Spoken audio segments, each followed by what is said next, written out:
Lupin the Third is a show is a manga series developed into anime series that has been going since 1967. Yes, that's why that happened. No, I was kidding. And it's really one of those. It's hard to explain it. It's like Seinfeld. It's a show about nothing. But within that nothingness, where instead of having your comedian who lives in the Big Apple, New York, you have the notorious, legendary thief known as Lupin, who is the third in his generation of master gentlemen thieves, i.e. those people who always go, Persona 5 is my favorite game. That's where this comes from. And sure, there's probably a lot more examples of what this originally comes from, i.e. Fujiko Mine's character design being based off of America's Get Smart top secret agent character. I forget her name, but all these inspirations that came together, especially when it came to the music and the style that would be put in this series. There is, simply put, culture stuffed inside of this series, but it does things that, while you could normally assume that, hey, we're just gonna be this ragtag group of people or team who are out here doing cool independent missions, i.e. Fast and Furious. But the thing that I really appreciate / love about Lupin the Third is that they go the extra mile. And what I mean by that, simply put, is that we've followed this young man from his later 20s to his currently young 30s, depending however you want to age him. And throughout that time frame, we're technically at part 6, Lupin the Third part 6, or part 5 technically, depending on who you ask. But the idea that all the events that have been building up since then, since 1996 is the last time we had an animated Lupin film, which I believe was Goemon's Blood Spray, or Fujiko Mine.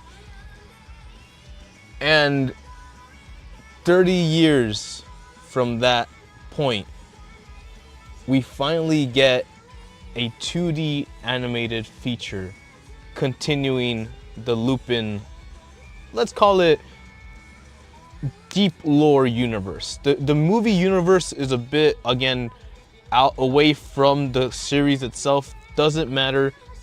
Essentially, the way you need to think about it is that each part of Lupin the Third is him going through the generations as if it was a JoJo Adventures generation skip, except it's always been the same guy. And the thing that I really appreciate about the series is that throughout that time, it's never, well, for me, it's never been stale. Meaning that the characters, supporting characters, and the antagonists, i.e. the villains, have always had this interesting angle or something above the lines of something that is very, let's call it, basic level or bare minimum when it comes to writing plot and everything. And where we go in this film, right? The things that we talk about, the things that we do, the philosophies that are being thrown around in this film, I just sit there, man. I just sit there and I smile, because it is the craziest thing to watch a master thief with, you know, his group of spy feminine fatale his main right-hand man, the gunslinging badass Jigen, and the freaking samurai legend, right? And then Zenigata, which is like, I'm not. People don't know if Zenigata is actually on Lupin's side or it's all like a ruse. I think it's a good, interesting, fun relationship that they have. But just every time they decide to put a story, even thinking about that CGI movie that came out in 2017, 2016, it was very good. Every time they put a topic or something they want to address or an issue or something interesting, it never fails to bring a new perception from me. And that, more than anything, is what I really appreciate about Lupin.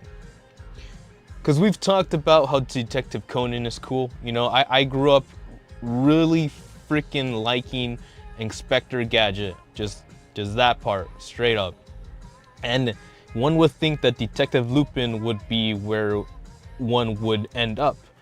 But somewhere along the lines, and I don't know exactly when it happened, it might have been somewhere in the recesses of time where there was a moment where this random Japanese public broadcasting channel was able to showcase either Castle, whatever it's called, Caligroso, or something of that matter. Maybe even they had like short episodes that I was able to catch into, as TMS is very open and a very well known company for distribution. But regardless, when it happened, when things just kind of clicked into place, it helps solidify the possibilities that we live in a society. We live in a society. And rules are meant to be questioned. And the more that one is able to question / think for themselves, i.e. critical thinking, big surprise, that word comes up again. Possibilities are there, man. The things that one can do, the things that a human being has been able to do throughout history of time. Empires, pyramids, whatever. Maybe it's aliens, don't worry about it. But those moments are priceless. That history that our people, whether it be from the same nations or generations into our past that would eventually become our own future, left crumbs of data / history / culture behind for us to explore. So when we ask you, what is the true value of life? Who knows best than the master, a legendary master thief? I was gonna say legendary master gentleman thief. And that, ladies and gentlemen, Lupin III, in one of the craziest plot points, I'll put it out there. It's so out there that you can't help but be like, damn, what did they just say right? It's happening. And to be like revealed this information and to be there and to have to contemplate it and to have to reanalyze and just really, it's just amazing when a creator, a artist, a mind, a group of people can get together and really like band together. A ragtag group of people can group together and say, nah man, let's think of something cool. And hey, in my book And according to the guy sitting like 2 seats next to me, who started like this with his phone like 20 minutes late into the movie, and then freaking 40 minutes in was like this. It's a good adventure. So I don't want to spoil anything. I don't want to explain anything. At the end of the day, if you know what Lupin the Third is, you are going to at least want to watch this, at least want to know the truth. And if I hate you, and if you don't,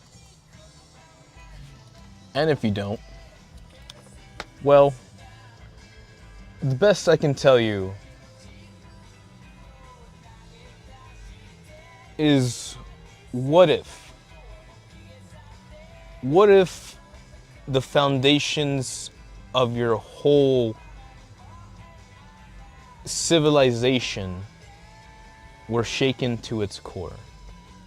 And you might think about your nation, you might think about your country, you might think about your city, but when you think about humanity and how delicate that chain reaction happened to be, then hey, Lupin the Third has a few questions for you. And if you're lucky to watch it by today, in like in 30 minutes to an hour, I might actually just do that actually, then you are more than welcome to enjoy one beautiful showcase of thoughts, of action, of style.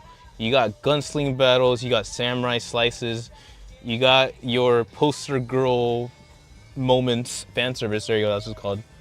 And it's all good, man. It's all good. I understand that, like, I don't think we'll ever have the original Lupin and the original team, and even the original voice actors, who I believe are all gonzo, rest in peace.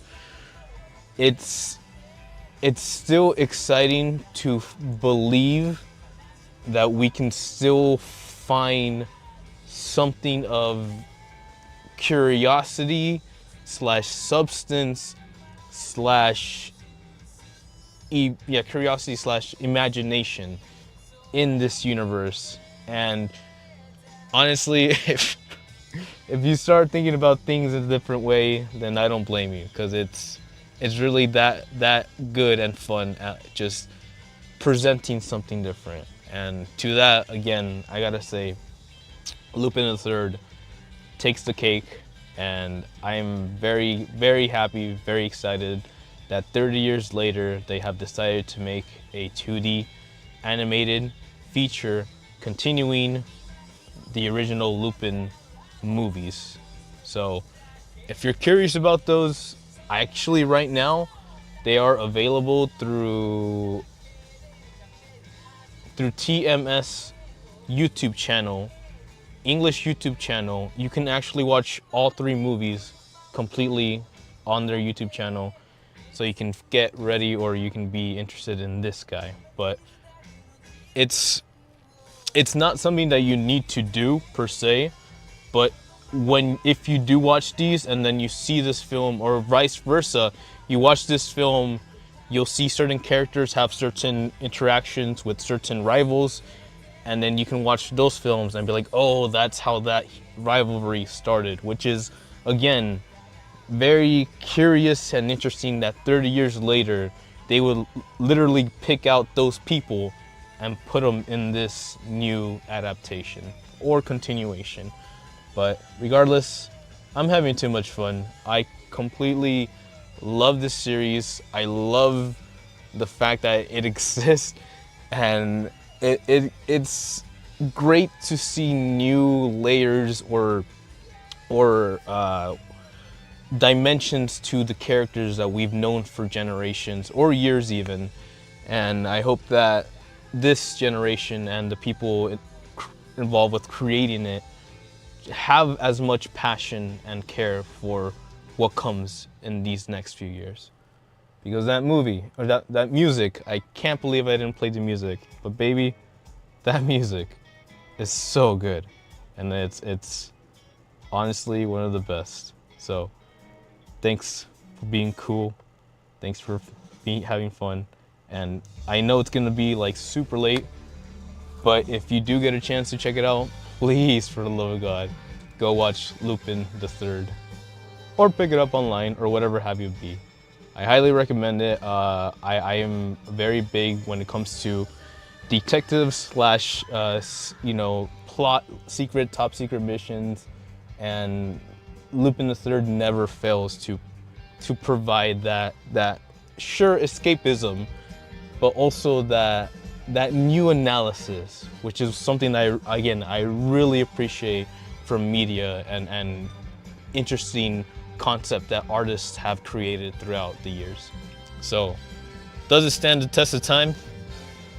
That's up to you to decide.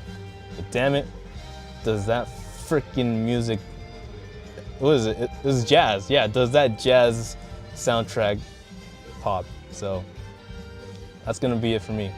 I'm gonna go watch this movie one more time. I just convinced myself. But hey, I hope you all have a fun time. I hope you have a good weekend. This weekend, actually, there's gonna be an event in Los Angeles, Anime Los Angeles, which if you watched the Baldur's Gate stream yesterday, we've mentioned about it. We will be there, we'll be hanging out, we'll see what happens. There's a few things happening. I do like partying at night, so if there's any good parties, you let me know and we have fun. But hey, till then, thanks for watching. I'll see you later. Ciao. Matane.